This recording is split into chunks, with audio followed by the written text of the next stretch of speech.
अस्सलाम वालेकुम दोस्तों, मैं हूं आपका दोस्त मोहम्मद उस्मान और आज इस वीडियो में हम आपको बताएंगे ड्रामा सीरियल ये दिल मेरा के अदाकार जो हैं अहद रज़ा मीर वो अगर मतलब फ़ीमेल होती तो वो देखने में कैसे नज़र आते, अगर उनके बाल ना होते ठीक है तब वो कैसे नज़र आते, अगर उनके बाल लंबे होते तब कैसे नज़र आते, अगर ब्रीड के बगैर मतलब दाढ़ी के बगैर अगर वो सिर्फ मूंछों में उनको देखते तो वो कैसे नज़र आते हैं। ये सारे फैक्ट्स जो हैं हम आप इस वीडियो में बताएंगे।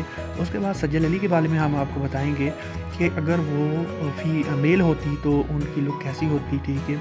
हम आपको उसका फेस चेंज करके जो है वो इस वीडियो में बताएंगे, ठीक है। उसके बाद अदनान सिद्दीकी के बारे में हम आपको इस वीडियो में बताएंगे कि अगर वो जो है वो फ़ीमेल होती तो देखने में वो कैसी नज़र आती, ठीक है। उसके बाद अहद रज़ा मीर बुढ़ापे में कैसे नज़र आएंगे, ये तमाम फैक्ट्स आप इस वीडियो में देख सकते हैं, बल्कि देख रहे हैं साथ साथ, ठीक है। अगर आपको हमारी ये वीडियो पसंद आती है तो आप इसे लाइक करें और हमारे चैनल को सब्सक्राइब करें, ठीक है। इंशाल्लाह हम ऐसी वीडियो जो है वो अपने चैनल पर अपलोड करते रहते हैं और आप हमें जो है वो बता सकते हैं कि कौन से जो अदाकार हैं जिनकी आप जो है वो फीमेल वर्जन में उन्हें देखना चाहते हैं, जो मेल हैं, और जो फीमेल एक्ट्रेस हैं उनको जो है वो आप कैसे मतलब मेल वर्जन में देखना चाहते हैं।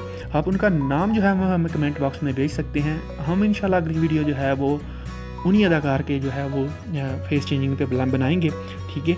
तो हमारे चैनल को सब्सक्राइब लाजमी कर लीजिएगा और बेल आइकन के आइकन को ज़रूर हिट कीजिएगा ताकि आने वाली न्यू वीडियो की अपडेट जो है वो आपको आपके कंप्यूटर स्क्रीन पर मिले। तो इंशाल्लाह मिलेंगे नेक्स्ट वीडियो में। अपने दोस्त मोहम्मद उस्मान को इजाज़त दीजिए। ओके जी, अल्लाह हाफिज़।